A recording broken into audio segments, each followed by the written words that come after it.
implementasi program di mana saya adalah memperkenalkan diri. Saya Bu Wisnawati, Kasubag Tata Usaha UPTD Pengelolaan Daerah Aliran Sungai Cibiran Cisadane yang berlokasi di daerah Kota Tangerang di Jalan Sandiaga Raya nomor 96 pintu air 10. Mungkin rekan-rekan di sini mengenal pintu air 10. Pintu air 10 itu adalah bangunan sisa peninggalan zaman Belanda yang sampai sekarang masih berdiri, masih dipergunakan oleh masyarakat dari Tangerang Selatan, dari Kota Tangerang maupun Kabupaten Tangerang.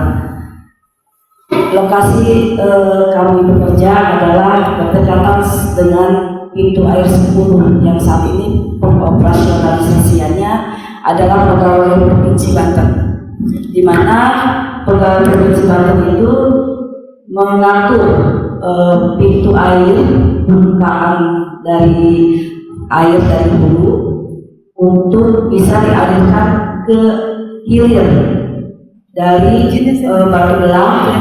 Air itu akan datang ke Kota Tangerang dan air itu akan dioptimalisasikan untuk penggunaan masyarakat baik sekitar pengguna air maupun PDAM. Adapun implementasi program upaya penanganannya yaitu ada penanganan terkait penanganan banjir dan kekeringan, juga pengelolaan sistem informasinya, di mana daerah aliran sungai ini adalah merupakan daerah yang sangat rentan sekali untuk bencana banjir karena dasnya Cisadane ini adalah di sekitar pinggir das itu sudah banyak pemukiman yang mana masyarakat ini bila mana air datang dari hulu begitu banyak, maka dengan informasi ini saya bisa menyampaikan terkait dasarnya Provinsi Banten, yaitu daerah aliran Sungai Cisadane. Ada poin-poin yang akan saya paparkan di sini mungkin Pak ya, itu operator. Next.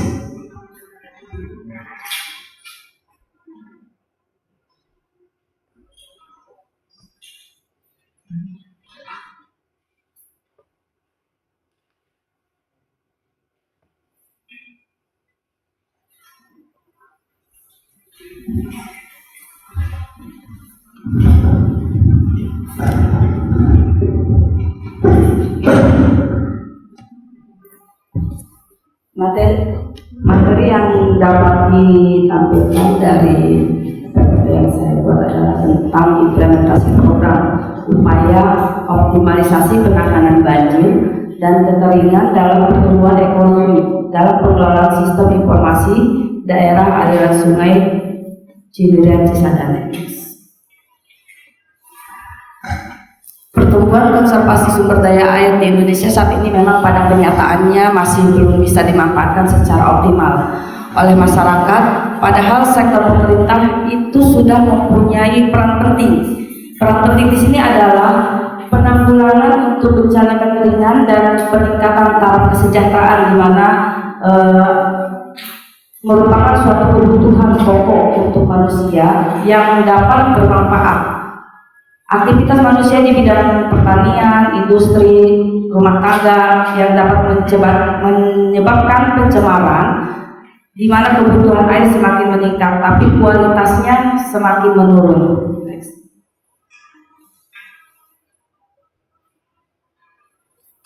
Air juga merupakan sumber kehidupan yang tidak dapat digantikan oleh siapapun juga. Kita semua membutuhkan air, baik di bumi maupun untuk taraf hidup sehari-hari, dan air juga menjadi air tanah, air permukaan, dan air di bawah air bawah tanah. Sementara air yang dikelola oleh UPTD Cibiran Cisadane itu adalah air permukaan yang dikelola oleh bidang subbagian pemanfaatan air. Konservasi air juga merupakan upaya pemeliharaan keberadaan keberlanjutan, keadaan sifat dan fungsi sumber daya air itu tersendiri. Program dari pengembangan sumber daya air ini diantaranya adalah pengumpulan dan pengolahan data, di mana pengumpulan pengolahan data ini yang disebut dengan hidrologi program kegiatan untuk kinerja pengumpulan data hidrologi. Saya dapat memaparkan di sini terkait hasil uji sampel data hidrologi yang dilakukan oleh staf dari UPTD daerah Cidoan Cisadane dengan bekerja sama dengan BMKG, juga pengambilan data curah hujan yang dilakukan di 12 titik pos curah hujan yang tersebar di Kabupaten Kota Tangerang dan Tangerang Selatan. Next, mungkin bisa dilihat ya di hasil dari pengukuran data pun sudah dipaparkan di sini terkait data pengambilan sampel air, data tinggi muka air, data pengukuran debit. Ini adalah satu kesatuan dalam pemanfaatan pengelolaan air di UPTD Ciduran Cisadane. Dari hasil ini dapat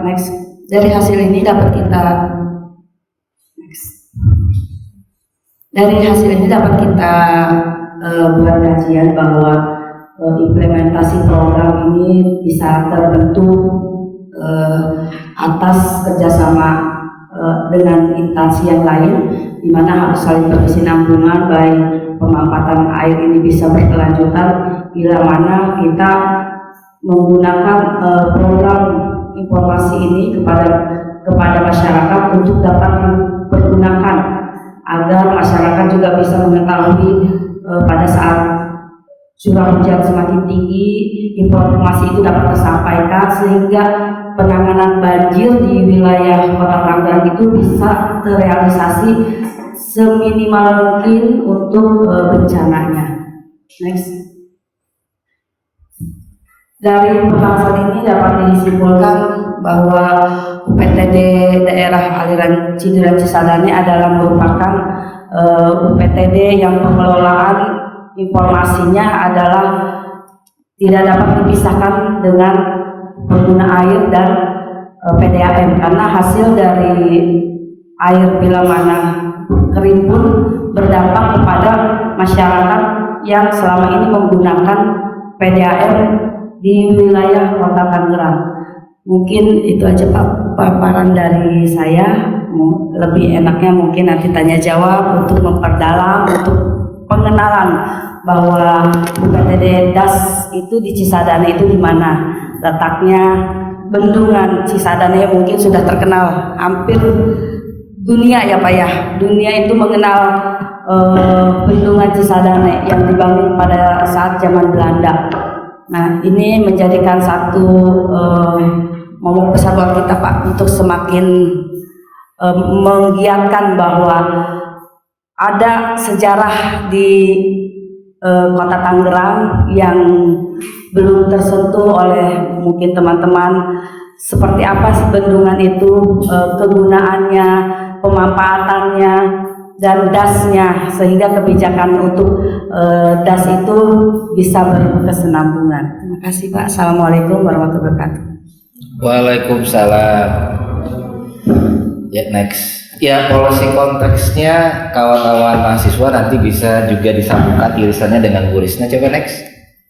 Ini adalah overview dari water regulation di Indonesia. Jadi kita bahasanya UN Water ini disebut dengan water policy. Nah, di sini bisa kita lihat bahwa beberapa perundangan, ya, termasuk Perda dan Perpres dan lainnya, dan kemudian di sini juga bisa dilihat bahwa urusan air sebetulnya mencakup multi stakeholder. Di situ ada Kementerian Lingkungan Hidup, ada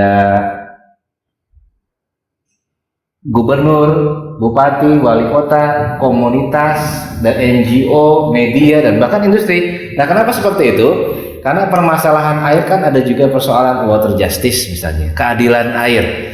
Contoh misalnya bahwa sebagian kita mendapatkan akses yang mudah, sebagian lain sulit mendapatkan akses air bersih yang memadai. Nah, itu isu water justice. Air juga bisa di beberapa wilayah ya Bu Risna ya, bisa menimbulkan water conflict, bahkan konflik air. Nah, jadi saat ini dunia, kawan-kawan mahasiswa, bukan hanya krisis pangan, tapi juga krisis air bersih. Nah, di Jakarta misalnya sudah dicoba swastanisasi air ya. Swastanisasi air yang terbukti justru menyebabkan komoditas harga air. Nah, komoditas akses air, di mana air menjadi komoditas, itu menjadi lebih mahal ya, swastanisasi. Sedangkan kan kita pasal 33 ayat 3 sudah jelas mengatakan bumi, air, dan segala sesuatu yang terkandung di dalamnya harus dikuasai oleh negara dan digunakan sebesar-besarnya demi kepentingan publik, katakanlah begitu. Nah, next panitia. Jadi artinya bahwa pembelajaran kebijakan yang ada di sini ini bisa kita lihat ya, water use in Indonesia. Nah, ini potensinya, ini data mungkin lebih kurang 1-2 tahun yang lalu. Nah, mungkin ini data ini bisa bersifat dinamis, tapi ya saya pikir kalau soal irigasi, wilayah mana yang termasuk sudah punya utilisasi air dan sebagainya, itu masih tetap. Jadi artinya bahwa kibik pemakaian air, nanti Bu Risna mungkin bisa menjelaskan ya, itu juga mempengaruhi dan terkhususnya mereka yang tinggal di das ya Bu ya, kita sebut dengan penduduk das atau penduduk aliran daerah aliran sungai. Nah, kenapa seperti itu? Coba next. Ini dia, karena kan kemudian ini regulasi daripada tata kelola sumber daya air. Contoh, kita seringkali diminta untuk menengahi conflicting interest antara pengguna air yang mengklaim dirinya bahwa air permukaan itu berbeda dengan air ya, dengan air sumur bor yang digali ratusan meter gitu. Karena seringkali water conflict itu terjadi pada saat masyarakat yang tinggal di wilayah das itu merasa bahwa dengan regulasi ini, padahal regulasinya banyak coba Anda perhatikan. Ini ada berapa regulasi nih? Ada Kepmen aja sudah ada 2, Perda ya ini konteks Jawa Barat ada 2, PP 1, Kepres 1, bahkan dibuat lagi Perpres untuk menegaskan yang Perpres 88 2012 itu lebih ke arah tata kelola ya, tata kelola pengelolaan sumber daya alam. Bahkan nanti unitnya Bu Risna ya, kedinasannya Bu Risna lebih strategis lagi perannya ya, dengan adanya Perpres yang terbaru tahun 2012. Nah, ini biasanya terkait misalnya bagaimana tata kelola sumber daya air, bagaimana kemudian otoritas penyaluran air untuk kebutuhan domestik, untuk kebutuhan irigasi ya Bu Risna ya, untuk kebutuhan industri. Nah, ini juga ya seiring dengan tingkat densitas di masing-masing kota. Saya lupa menggambarkan foto di sini ya, bahwa kamu bisa lihat di wilayah perdesaan dan semi urban atau penyangga urban itu tingkat kebutuhan orang akan air semakin kompetitif loh. Coba deh bayangan. Sekarang aja kalau misalnya saya tanya masing-masing dari Anda, siapa yang nggak punya air kemasan di rumahnya? Kayaknya udah sangat jarang ya. Ya kan ya, minimal meskipun kamu kos, meskipun kamu tinggal di wilayah ini pasti kan punya kemasan ya. Bahkan sekarang kan jenisnya udah macam-macam tuh. Nah, artinya tanpa kita sadari bahwa kita sudah mengamini air menjadi komoditas kan gitu ya. Nah, satu. Yang kedua, di wilayah-wilayah yang mungkin bukan urban, permasalahannya juga termasuk daya jangkau orang membeli kemasan tersebut. Nah, bayangkan kalau untuk minum saja kamu mungkin sudah mengeluarkan lumayan kan ya, apalagi kalau misalnya ada wilayah di mana untuk kebutuhan mandi, cuci kakus gitu ya, itu juga harus beli. Ini terjadi di Jakarta loh, bahwa orang kemudian mesti beli per hantaran truk untuk kebutuhan yang di luar air minum ya Bu Risna ya. Nah, Citarum dan Cisadane sebagai sentra pemerintahan air katakanlah begitu ya, governing water governance atau tata kelola air, itu next pinginnya punya sesuatu yang bukan intervensinya, itu bukan hanya soal bagaimana orang itu menghemat air itu sudah jelas. Tapi juga kita pernah melakukan kajian bagaimana sih water usage behavior. Nah, saya hanya salah satu dari Anda, misalnya Jandris. Jandris, kamu terbiasa nggak sih kalau misalnya menggunakan air, itu kan ada ya tipikal yang nyalain, terus kemudian si air itu dibiarkan mengalir, kan ada ya? Ada yang kalau memang biasa airnya melimpah seperti di wilayah pedesaan, itu ada asumsi yang keliru loh, bahwa air yang selalu keluar itu nggak muter otomatis, kan nungguin dia menguap kan, baru kemudian dia masuk lagi ke danau kan gitu ya. Itu persepsi yang keliru. Masih banyak loh wilayah-wilayah sekitar Das ya Bu Risna, waktu itu kita lihat masih airnya itu 24/7 ngalir terus kan gitu ya.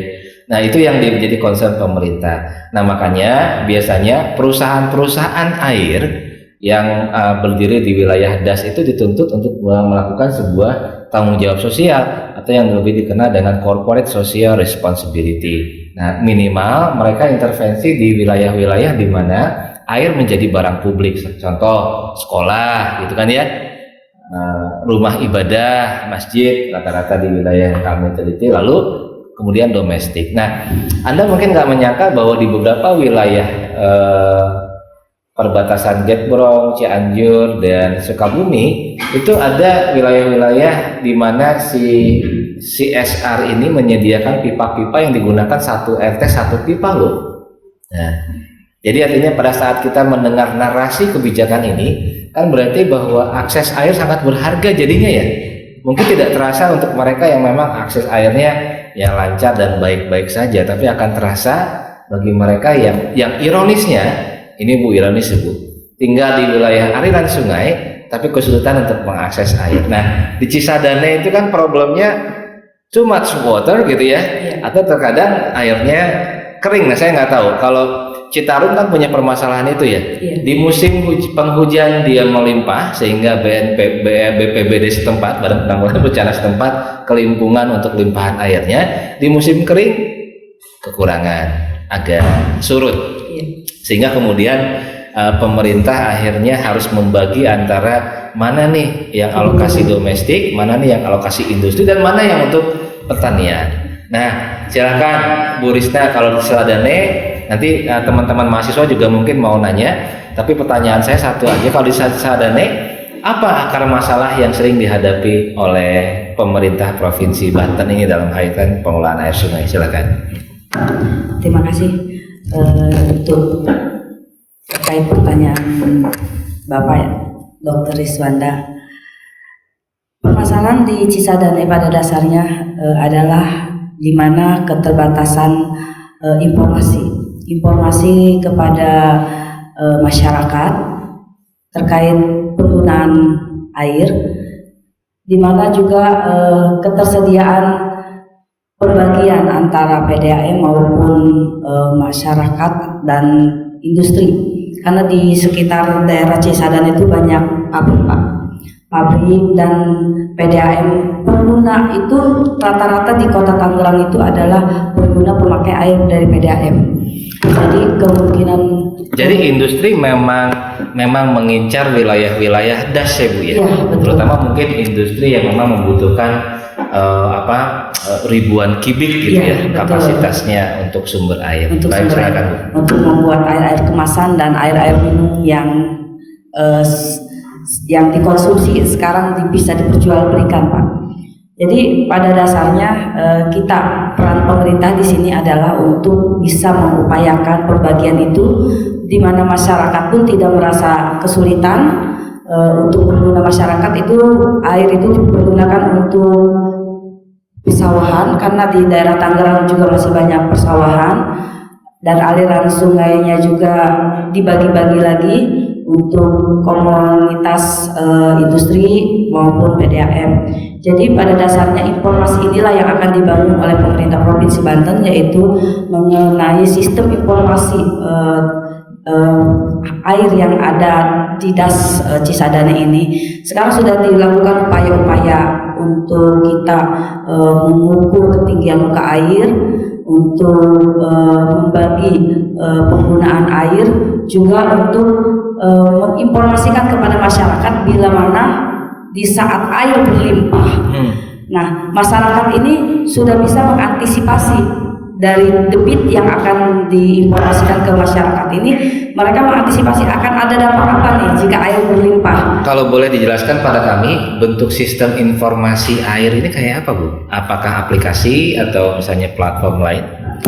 Sementara ini belum kepada aplikasi, Pak. Jadi informasi ini adalah masih manual. Manualnya maksudnya informasi ini diinformasikan kepada industri, terus kepada sektor masyarakat, Pak. Minimal misalkan kepada kepolisian bila mana terjadi air yang tinggi permukaannya akan datang ke Tangerang, itu diinformasikan. Tapi program ini, informasi ini sedang diperdalam lagi, Pak, bahwa ada beberapa titik pos juga air yang disimpan oleh tetap sama kita, bahwa untuk mengukur debit dan informasi itu dapat masyarakat terima. Untuk sementara ini masih dalam bentuk informasi itu melalui ini, Pak, media ya.